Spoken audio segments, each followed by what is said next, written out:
Ay. Bueno, así que vídeo especial Halloween 2025, ¿eh? Oye, ¿me das la luz? Hola, ¿qué tal? Hola, ¿qué tal? Venid conmigo si queréis vivir. Bienvenidos un día más a Contraplano, el canal de cine hecho del material con que se forjan los sueños. Y que estamos ya en octubre, el Spooky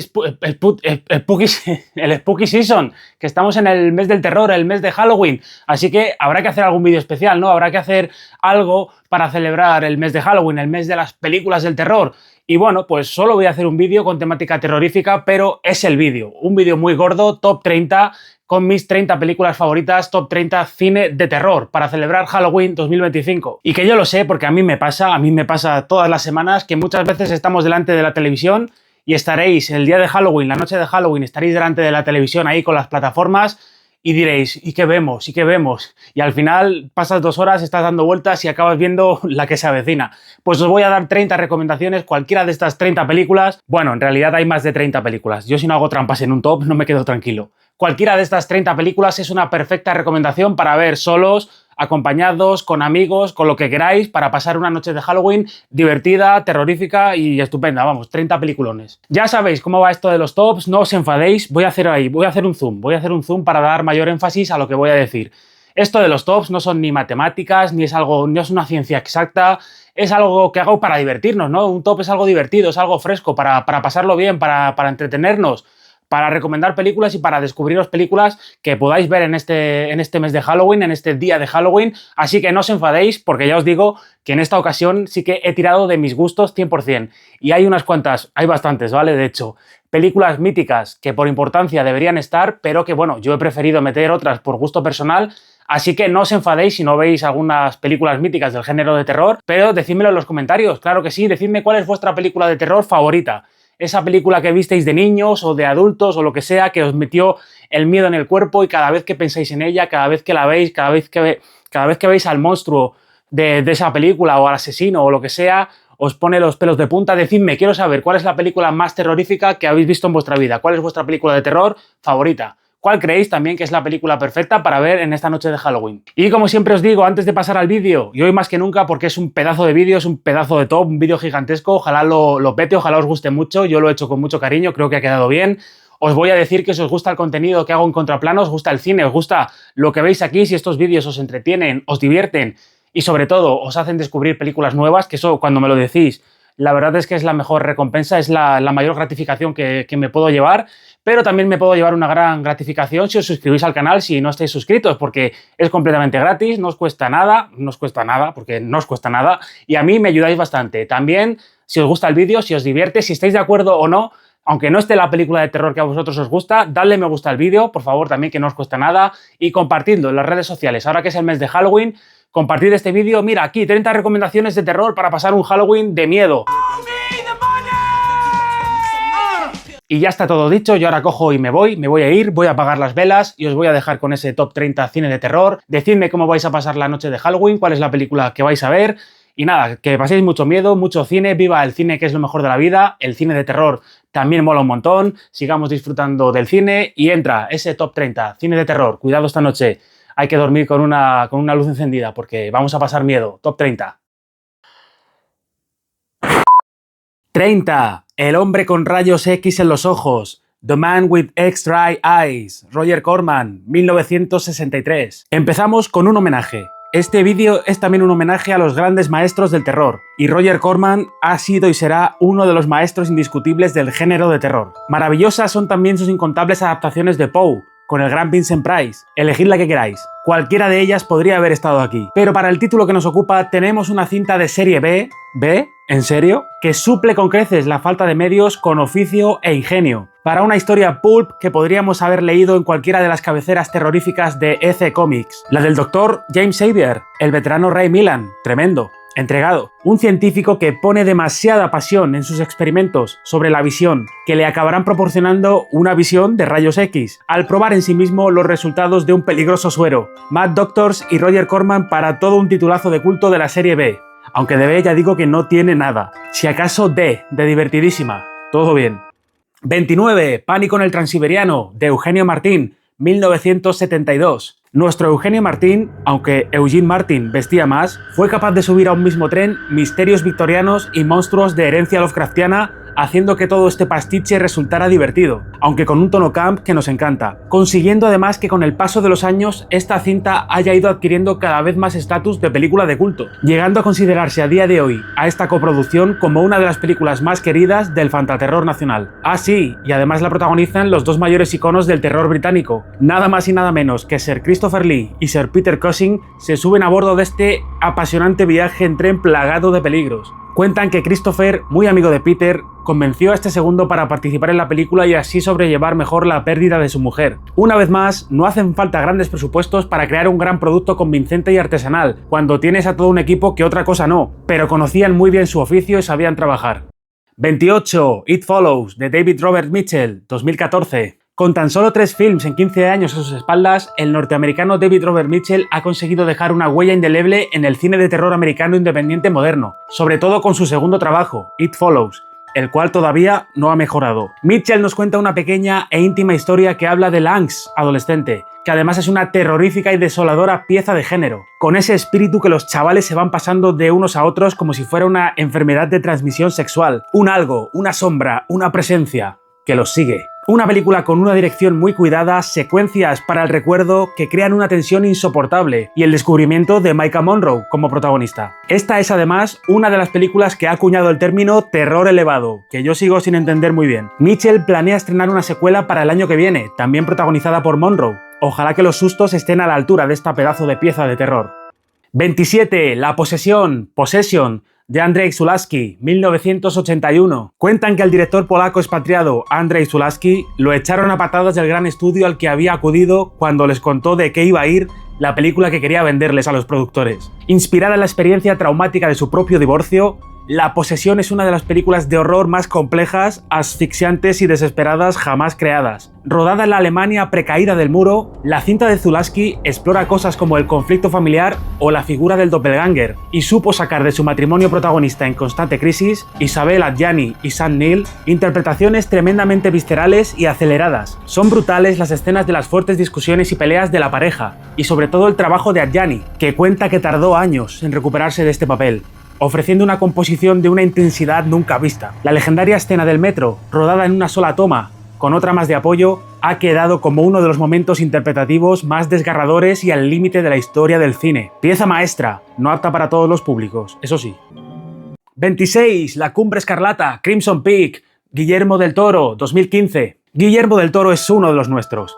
Lleva toda una carrera dedicada a expresar su amor por el terror, el fantástico y la ciencia ficción, ya sea a través de sus películas más personales, con El laberinto del fauno o La forma del agua, o con los encargos que acepta, Hellboy o Blade, y su mayor carta de amor al género de terror, terror gótico, victoriano, el de Shelley o el de Henry James, el de mansiones encantadas y fantasmas, es La Cumbre Escarlata, una película que, y me duele mucho decirlo, está increíblemente infravalorada y que fue un doloroso fracaso en su estreno. Y es que Guillermo expone un cariño por el detalle, un preciosismo y un cuidado que se nota en cada plano, y eso te llega como espectador. Crimson Peak es un trabajo esmerado, con una dirección artística sublime, un vestuario de locos y un uso de la luz apabullante. ¡Qué rojos! ¡Qué verdes! Además de ser una gran historia de fantasmas canónica. Toda una vuelta de tuerca, meets Hammer, meets Lovecraft, meets Poe. Y muy romántica, que Guillermo es un romántico también, siempre lo ha sido. Y me encanta Jessica Chastain en el papel de villana desequilibrada. Que veáis La Cumbre Escarlata. El tiempo seguro que la va a tratar bien, al contrario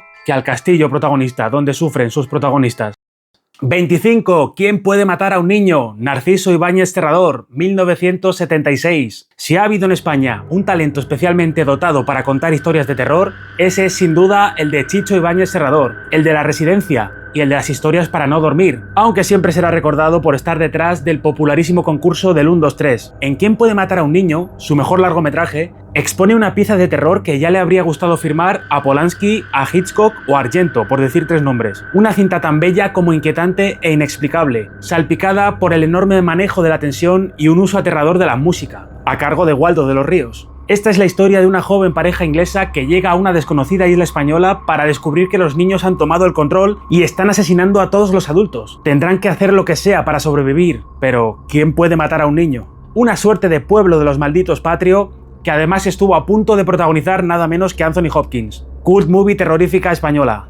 24. Saga Expediente Warren, saga The Conjuring, James Wan, 2013, 2015, bueno, muchos años. Es justo otorgarle a la saga The Conjuring el honor de ser la franquicia más exitosa e influyente para el cine de terror de lo que va de siglo. Más que saga, ya es todo un universo cinematográfico que ha generado, o degenerado, en una gran cantidad de subproductos tan juguetones como olvidables, tales como la franquicia de la muñeca Annabelle, las películas de La Monja o las de La Llorona. Una franquicia basada en los casos documentados de los demonólogos reales Ed y Lorraine Warren, unos icónicos ya Patrick Wilson y Vera Farmiga, que a su vez también ha ido perdiendo pegada y mojo con el tiempo, sobre todo después del capítulo 2, al perder a James Wan como director, otra mente privilegiada a la hora de crear tensión y provocar sustos masivos a la audiencia. También nos ha entregado otros juguetes como Insidious o Saw. Se merece un aplauso, James Wan, claro que sí, otro de los nuestros.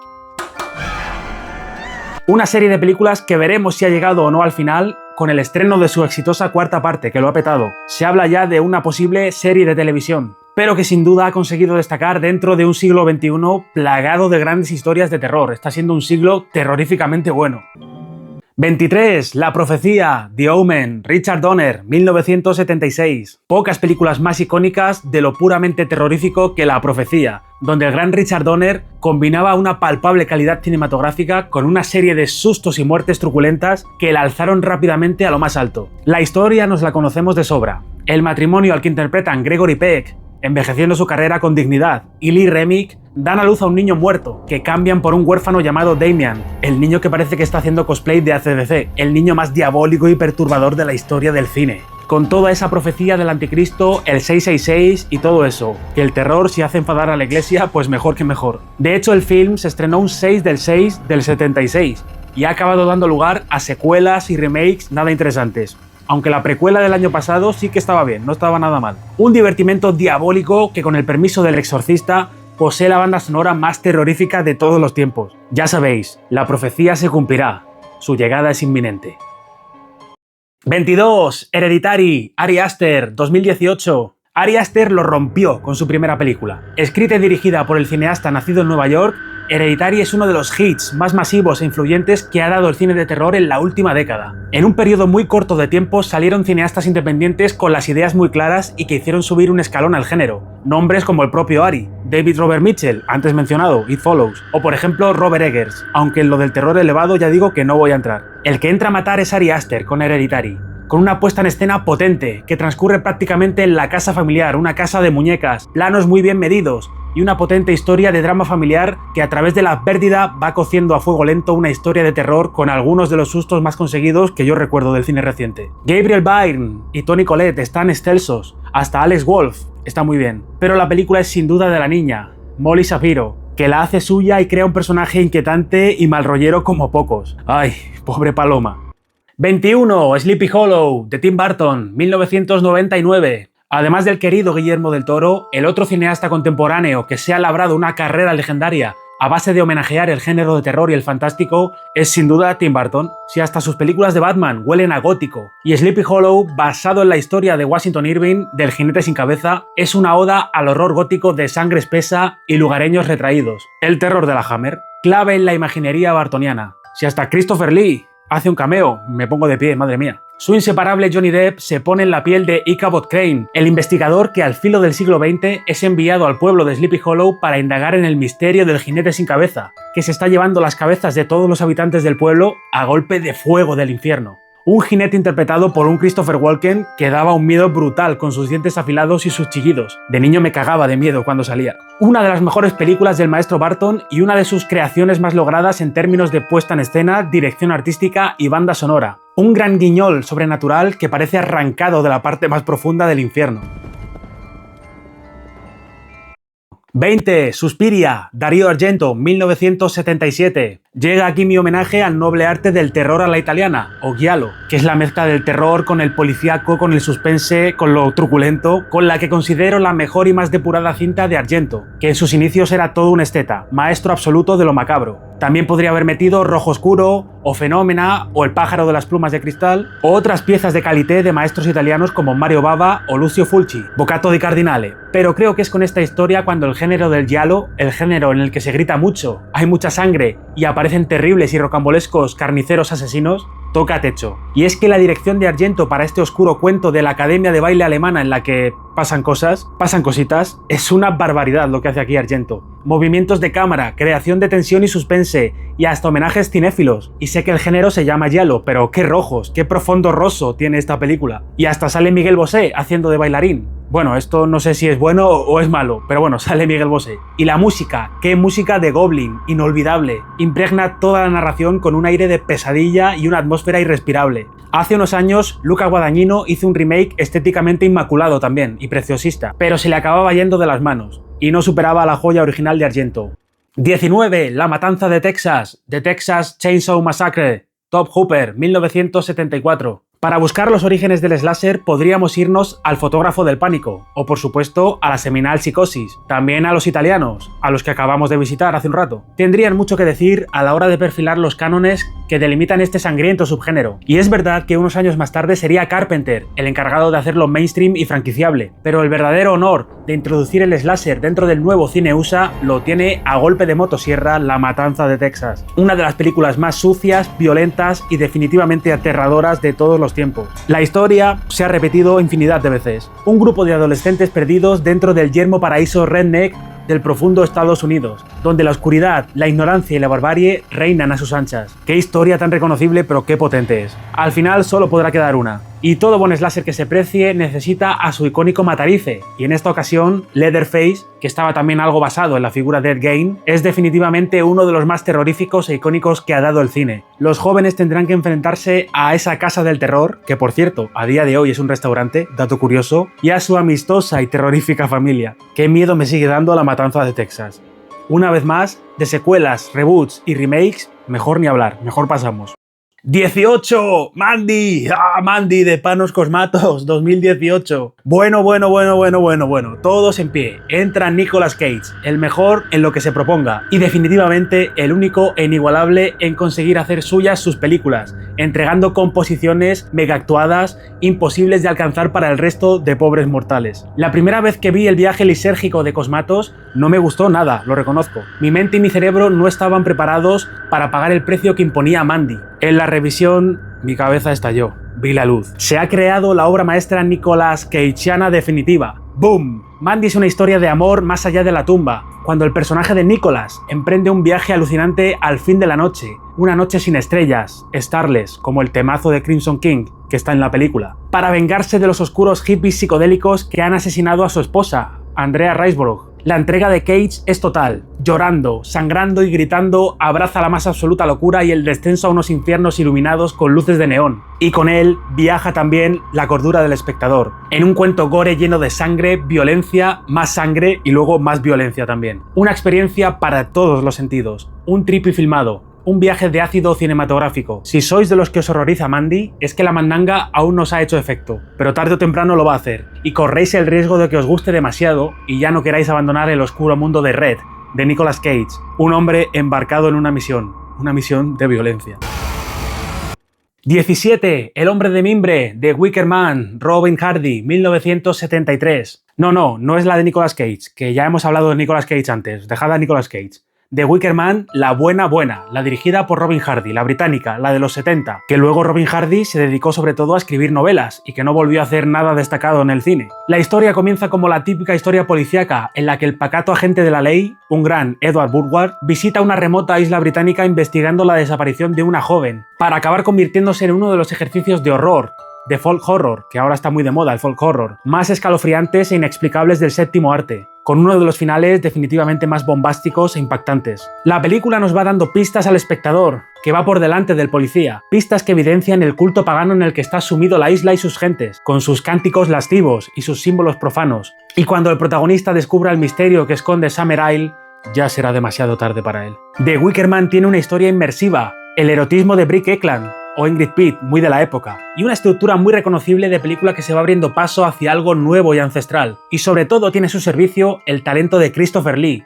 Lord Summerisle, erigido gobernante de la isla. Para Lee, su papel favorito de todos los que interpretó. Está impagable, con esa peluca también. Y qué final, ya digo, qué final tiene The Wicker Man, qué cánticos. Cometen una barbaridad inenarrable y ellos cantan alegres y felices. Todo con tal de que la próxima cosecha venga buena. 16. La sustancia. Coralie Farget, 2024. Vamos con la película más moderna del top. También una de las películas que más me han impresionado en mucho tiempo y una de las mejores experiencias que yo he tenido en una sala de cine. Coralie Farget continúa la estela explorada con su estupenda Revenge, haciendo crítica social disfrazada de un cine de género bestial y excesivo. La sustancia es traer el crepúsculo de los dioses hasta nuestros días, inyectándole una dosis de esteroides. Demi Moore y Margaret Qualley, absolutas diosas que van hasta el infinito y más allá en el papel de sus vidas. La primera es una antigua estrella que ha ido perdiendo el interés del público y de los directivos al ir cumpliendo años. Pero ¿qué harías para conservarte eternamente joven y atractiva para el mundo? Una dosis de la sustancia y listo. Aparece la sexy y tersa Margaret Qualley, la mejor versión de ti mismo. Un juego afilado, ingenioso y perfectamente dirigido, con una estética y unas luces impagables. Una sátira brutal de nuestros días que desemboca en uno de los tercios finales más locos y exagerados que yo recuerdo. Un festival de la carne y el body horror, un splatter a lo Reanimator o Society, que es una auténtica gozada. Una auténtica experiencia ver la sustancia. ¿Os atrevéis a probarla? 15. Los ojos sin rostro. Les yeux sans visage. Georges Franju, 1959. El género de terror sirve a menudo como vehículo para dar salida a otro tipo de pulsiones y sentimientos. Y en Los ojos sin rostro, la obra maestra del francés Georges Franju, tenemos unas bellas imágenes. Franju sentía más apego por las imágenes que por la vida, que reflejan emociones como la culpabilidad y la importancia que le damos a nuestro aspecto y cómo nos ve el resto del mundo. Mira, como en La sustancia, como antes. Envueltas en una clásica historia de horror fantástico en la que el Mad Doctor, Pierre Brasseur, secuestra y asesina a mujeres jóvenes para tratar de conseguir el perfecto trasplante de cara que cure las heridas de su hija, terriblemente desfigurada en un accidente de coche. Una película ideada en torno al éxito que habían tenido en Francia las películas de la Hammer a finales de los 50, fundamentadas en la formación surrealista de Franju y en sus sangrientos cortometrajes, bella, sutil y perturbadora, que sugiere, que muestra lo justo y necesario. Los ojos sin rostro ha acabado convirtiéndose en toda una cult movie que ha influenciado a cineastos como Jesús Franco, John Carpenter. La máscara de su Michael Myers está basada en la impactante máscara que luce el personaje de Edith Scope. John Woo, con su cara a cara, claro. Y por supuesto Pedro Almodóvar, cuya película La piel que habito es casi un remake, solo que para mí mucho menos mordaz y sin la elegancia estilizada de la masterpiece francesa. 14. Reanimator. Stuart Gordon, 1985. Desde los tiempos de Mary Shelley, el género de terror ha tratado de conseguir hallar la cura contra la muerte del cuerpo, de volver a traer a la vida a los que han muerto. Uno de los ejemplos más míticos y más descacharrantes es el Reanimator de Stuart Gordon. Adaptar a Lovecraft nunca había sido tan divertido. Cabezas que hablan y hacen otras cosas, jeringuillas con brillantes líquidos verdes, mucha casquería, mucha sangre y desenfreno para una de las cintas más míticas del terror independiente USA de los 80. Todo en Reanimator me vuelve loco, desde el personaje de Herbert West, grande Jeffrey Combs, el pináculo de su evolución, el Mad Doctor por excelencia, obsesionado con traer a los muertos de vuelta. El personaje de Barbara Crampton también es mítico, una de las grandes Scream Queens, y las escenas de experimentos y horror corporal no podrían resultar más falsas, pero a la vez tremendamente pulp y entretenidas, con momentos que por desgracia no os puedo poner aquí, porque el vídeo me lo chaparían. Todo un chute de diversión perfectamente imperfecto, en su ruidoso y exagerado gran guiñol una vez más. No todo Lovecraft iban a ser grandes conceptos y criaturas inenarrables, también hay un poco de diversión y de sangre, que nunca viene mal.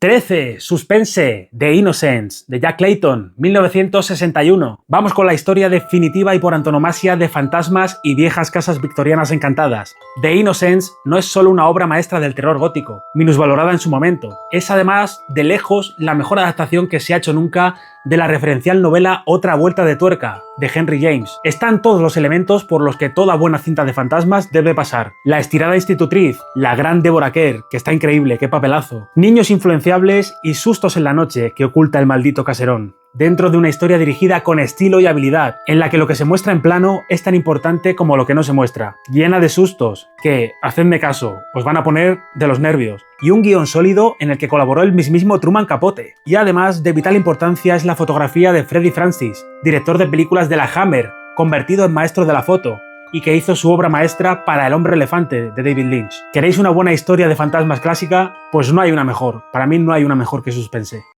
12. La noche de Halloween. Halloween, John Carpenter, 1978. Y el slasher se hizo saga. Rodada con muy poquitos medios y en nada de tiempo, Halloween ha terminado por convertirse en la película más exitosa de la carrera de nuestro querido John Carpenter. Y que aún a día de hoy le permite vivir con holgura. y yo que me alegro. Carpenter utilizó su recurrente esquema hoxiano de personajes encerrados y el mal acechando fuera. También lo utilizó en su debut Asalto a la comisaría del Distrito 13, que no dejaba de ser un remake sobrenatural del Río Bravo de Hawks. En La Cosa también, o en El Príncipe de las Tinieblas. Carpenter llevó el terror a las tranquilas zonas residenciales de los Estados Unidos, creando un Mike Myers, el serial killer más longevo. ¿Cuántas entregas van ya? Más de 10, no sé. Y a la Final Girl seminal, mítico papel de la por entonces jovencísima Jamie Lee Curtis. Rodada con increíble habilidad y ayudado por la foto de Dean Candy, colaborador habitual en su primera etapa, Carpenter supo crear todo un temazo icónico para la película, a pesar de que yo calificaría su talento a los teclados como limitado. Pieza ineludible del género.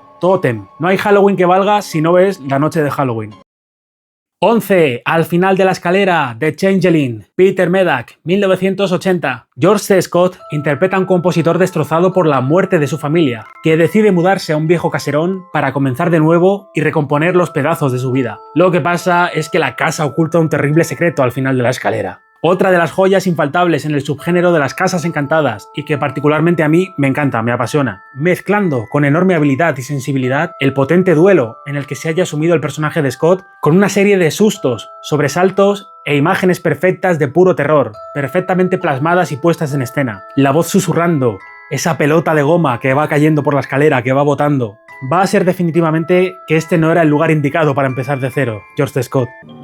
10. Monstruos de la Universal. Aquí está la trampa del top, y es que no podía elegir una sola de entre todas las maravillosas adaptaciones de los monstruos clásicos de la Universal, así que las meto todas. Aunque seguramente mi favorita a día de hoy sería La novia de Frankenstein, de James Whale, por ser la más loca e imaginativa, es cierto que la importancia de los monstruos clásicos ha sido fundamental en mi vida cinéfila y lo ha sido a lo largo de toda la historia del cine. La Universal encontró su sello y su identidad en los albores del sonoro con estas adaptaciones que arrastraban la herencia del expresionismo alemán y que contaron con un gran presupuesto y medios para la época, y gran libertad para que afloraran los talentos del mencionado Whale o de Tod Browning, que también podría haber metido La parada de los monstruos de Browning. También creó mitos y las más grandes estrellas del cine de terror, el Drácula de Bela Lugosi, el gran Boris Karloff y su icónico monstruo de Frankenstein, o su momia, el hombre invisible de Claude Rains, o el hombre lobo de Lon Chaney, entre otros. Ah, y el diseño perfecto de la novia de Frankenstein, claro, Elsa Lanchester. No existiría el género de terror, al menos no como lo conocemos a día de hoy, si no hubiéramos tenido todos estos maravillosos clásicos que convirtieron a los monstruos en iconos, les dieron identidad y actuaron como elemento seminal para todo lo que vendría después.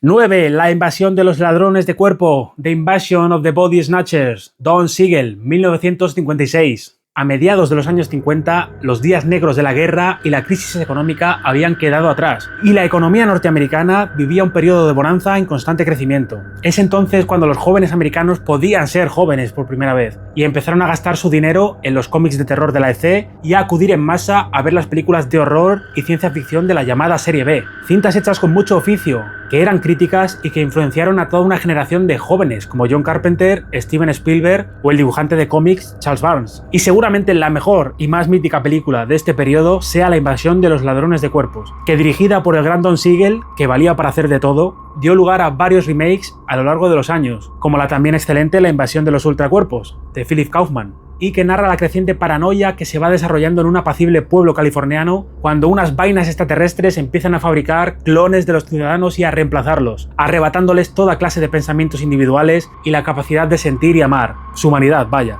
Y no hay nada más aterrador que perder tu humanidad. La cinta refleja el estado de paranoia que vivía la nación con el miedo al comunismo y con la persecución y caza que se dio en Hollywood a cualquier tipo de idea o pensamiento proveniente del país soviético. Ni se os ocurra dormiros, porque cuando despertéis podríais ser uno de ellos. ¡No lo entienden! ¡Les persiguen! ¡Nos persiguen a todos! ¡A nuestras mujeres! ¡A nuestros hijos! ¡A todos! ¡Ya están aquí! ¡Usted será el primero! ¡Y usted el siguiente! ¡Y usted el siguiente!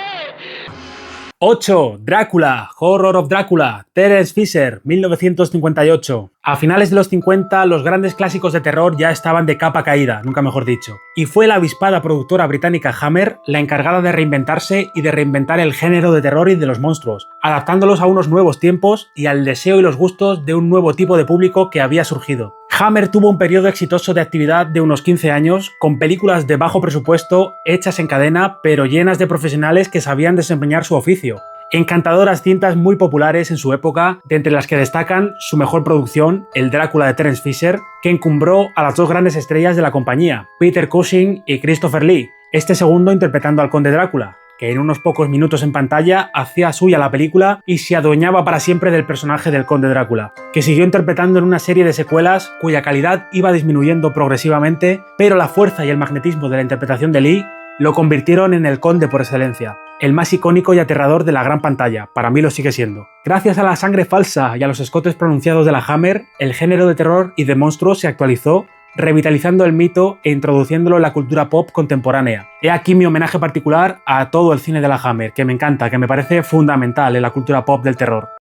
7. La Cosa, The Thing, John Carpenter, 1982. John Carpenter llevó a su máxima expresión su habitual argumento de personajes encerrados y el mal acechando fuera, lo hemos dicho antes, al adaptar de nuevo El enigma de otro mundo. ¿De quién si no? Howard Hawks. Una cinta que, como le solía ocurrir al pobre Carpenter, fue un fracaso en su estreno, pero que el tiempo ha puesto en su lugar, otorgándole el estatus de obra maestra y el título más destacado de la filmografía de Carpenter. Kurt Russell, el socio habitual de Carpenter, encabeza la expedición ártica que poco a poco va perdiendo la cordura y la vida, a manos de la criatura con ecos Lovecraftianos que les va dando caza. Una película rodada con una habilidad increíble, aprovechando al máximo el espacio y la puesta en escena, y generando algunas de las mejores escenas de suspense de la historia. Los efectos especiales prácticos siguen siendo una pasada a día de hoy, y la banda sonora minimalista del maestro Ennio Morricone, madre mía, transmutado en Carpenter, es todo un acierto. Una película dotada de pozo, de atmósfera, con un ambiente tan cargado que se puede cortar con un cuchillo. Qué poco se ha valorado muchas veces el talento del maravilloso John Carpenter. Al menos se puede decir que siempre ha hecho lo que le ha dado la gana, y lo sigue haciendo. 6. Tiburón, Jaws, Steven Spielberg, 1975. Dentro del nuevo Hollywood dominado por los directores, Tiburón, la adaptación de la novela de Peter Benchley, logró hacer historia al arrastrar oleadas masivas de público a los cines. También fue pionera en el desarrollo de merchandising y en el modo en el que se exhibía en salas comerciales, lo que la acabó convirtiendo en el primer blockbuster del verano y de la historia del cine. La película más taquillera de todos los tiempos en su momento lanzó la carrera del joven y talentoso Steven Spielberg. El resto, como suele decirse, es historia. Pero el rodaje de Tiburón no fue un camino de rosas, precisamente. Había muchas dudas y Spielberg pensó en abandonar el proyecto, pero acabaron haciendo virtud de sus carencias y la idea de mostrar al monstruo en contadas ocasiones dotó a la cinta playera de un gran clima de suspense y terror. La habilidad visual de Spielberg, unida a su reconocido trío protagonista y al acierto de la música de John Williams, que crearía escuela, han terminado por convertir a Tiburón en una obra maestra, de las más influyentes, y ahora que acaba de cumplir 50 años, sigue siendo totalmente entretenida, aterradora y perfecta. 5. Nosferatu, Eine Symphonie des Grauens, Friedrich Wilhelm Murnau, 1921. El rodaje de la intrahistoria oculta del Drácula sin derechos del expresionismo alemán ha convertido a esta pieza de Friedrich Wilhelm Murnau, uno de los mejores narradores en imágenes que han existido, en un objeto de culto, reverencia y misterio. Desde sus mensajes ocultistas, que se dice introdujo el productor, Alvin Grau, pasando por el mito de que el actor que interpretaba al icónico Conde Orlok, Max Schreck, era realmente un vampiro. Para saber más sobre todo esto, os recomiendo ver El encantador divertimento camp, que es La sombra del vampiro. Lo real y lo irreal se dan la mano en esta sinfonía del horror llena de trucos ópticos, con un marcado contraste en la iluminación y un tétrico diseño de producción que subrayaban el periodo de apogeo que vivía el talento de Murnau, y que sobresale dentro de una gran cantidad de obras maestras que dio el expresionismo en un corto periodo de tiempo, y que han sido clave para el desarrollo y la influencia del género de terror, como por ejemplo también El gabinete del Dr. Caligari, de Robert Wiene. Se han hecho otras versiones muy conocidas de Nosferatu, como la del alemán Werner Herzog, o la reciente de Robert Eggers, que está muy bien, que a mí me gusta mucho, pero la de Murnau siempre será la película perfecta de vampiros. 4. La semilla del diablo, Rosemary's Baby, Roman Polanski, 1968. Sí, el título es spoiler. ¿En qué estarían pensando? Si ya de por sí el mero hecho de traer un bebé a este oscuro mundo da miedo, imaginaos llevar dentro al hijo del mismísimo Satanás. El debut de Roman Polanski en los Estados Unidos, después de una carrera europea sin mácula, con titulazos como Repulsión o El baile de los vampiros, supuso la llegada al cine de terror del nuevo cine de autor, de esas nuevas ideas que estaban a punto de tirar la puerta abajo, y más visto desde la mirada europea y maligna del maestro Polanski. Rosemary's Baby es una fábula urbana que podría haber sido de Woody Allen, además está Mia Farrow, que estaba separándose de Frank Sinatra en ese momento, por cierto, para poco a poco convertirse en un desquiciado drama psicológico en el que no sabes bien a quién creer, si a la pobre y desmejorada Rosemary o a su marido actor, John Cassavetes, auténtico tótem del cine independiente USA, y a sus siniestros y entrometidos vecinos ancianos. Ruth Gordon se alzó con el Oscar a la mejor actriz de reparto. Muy creepy. Un aterrador drama sobrenatural en todo un pisazo neoyorquino al que sustentan los suaves movimientos de cámara de Polanski y su manejo del suspense en constante crescendo alucinado, que te mantienen en vilo hasta el final, eso si no haces demasiado caso del horrible título español. Clasicazo. 3. Alien, el octavo pasajero. Alien, Ridley Scott, 1979. El éxito de Star Wars en 1977 cambió para siempre la historia del cine. Es en este contexto, y tratando de aprovechar la estela de éxito de las películas espaciales, que Fox dio luz verde a un guión de Dan O'Bannon, que finalmente contaría con la dirección del prometedor Ridley Scott, que había deslumbrado un par de años atrás con Los Duelistas, su debut en la gran pantalla.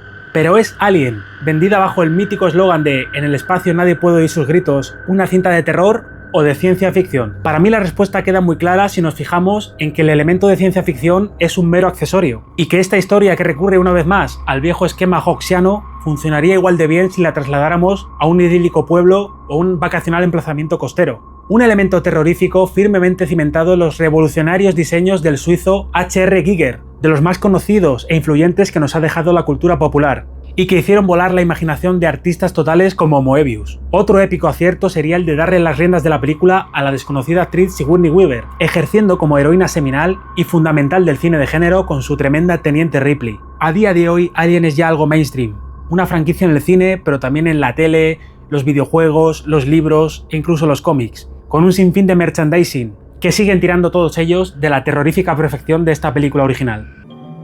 2. El Resplandor, The Shining, Stanley Kubrick, 1980. ¿Es lícito comprar una reconocida novela para luego adaptarla como te venga en gana? Esto hizo el genio maldito Stanley Kubrick al trasladar a la pantalla una de las creaciones más celebradas del fecundo cerebro terrorífico de Stephen King. Más que El Resplandor de King, la película es la visión del director total, que lo pasó por su tamiz y le dio su único y perturbador punto de vista, cambiando los personajes, el esqueleto y el final de toda la historia y del texto original. De hecho, King se enfadó tanto con Kubrick que años después se involucró con una nueva adaptación para televisión. Ni que decir tiene que este nuevo producto sí que era fiel a la novela, pero como película tristemente no le llegaba ni a la suela de los zapatos. El Resplandor es el testimonio del pico creativo e intelectual que vivió uno de los talentos más asombrosos que ha dado el séptimo arte, pero también de su locura, sus abusos y su carácter tiránico. Destrozó la vida y la carrera de la pobre Shelley Duvall. Asistimos fascinados al lento y progresivo descenso a la locura de Jack Torrance, un Jack Nicholson que pudo dar rienda suelta a todos sus tics, sacando su lado más exagerado y perturbado, a la vez que contemplamos también la propia locura y genialidad de su director. Una película críptica, oscura y laberíntica, como el laberinto de la historia y como la mente de su creador, llena de recovecos y puntos ciegos, y cuyo rodaje y leyenda negra han acabado siendo tan fascinantes como las imágenes de locura que encierran las paredes y las habitaciones del Hotel Overlook. Y llegamos al número 1, si la voz me lo permite, El Exorcista, The Exorcist, William Friedkin, 1973. Lo he intentado, de verdad que lo he intentado. Odio ser tan predecible y tan mainstream, pero de verdad, sinceramente pienso que jamás se ha rodado una película tan perfectamente aterradora como El Exorcista, y dudo mucho que se ruede en el futuro. Todo confluyó para que esta pequeña historia de posesión sobrenatural, que viene a romper la felicidad de un hogar normal, se instalara en el subconsciente del público, instalando un terror y desasosiego que en el momento de su estreno provocó sofocos, desmayos y que aún a día de hoy hay que contemplar con una luz encendida. El Exorcista es el perfecto ejemplo del cine del nuevo Hollywood, entregado a los realizadores, y la cima del talento de William Friedkin, que tristemente se estrellaría poco después. También su actitud y sus decisiones en el set son muy cuestionables y han traído mucha polémica y han escrito la enorme y legendaria leyenda negra que tiene la película, pero sin duda ayudaron a construir el horror que traspasa la pantalla y desgarra la interpretación de sus actores, como están Ellen Burstyn o Jason Miller, como el padre Carras, pero también Max von Sydow, todo un acierto de casting. Suyo es uno de los mejores planos que nos ha dejado el cine, eso es así. Y por supuesto la entrega total de Linda Blair, que le costó la salud y algo más, en la piel de Regan, la criatura más famosa del cine de terror. Los efectos prácticos siguen crispando los nervios a día de hoy. Las escenas y las frases icónicas se van acumulando, y el toque definitivo del Tubular Bells de Mike Oldfield El tema más aterrador jamás compuesto. Hacen el resto. No sé vosotros, pero yo es empezar a escuchar esas notas y se me eriza el vello. La mejor película de terror de todos los tiempos. Esto es así. Suscríbete, suscríbete, suscríbete, suscríbete, suscríbete. Dale like, dale like, dale like.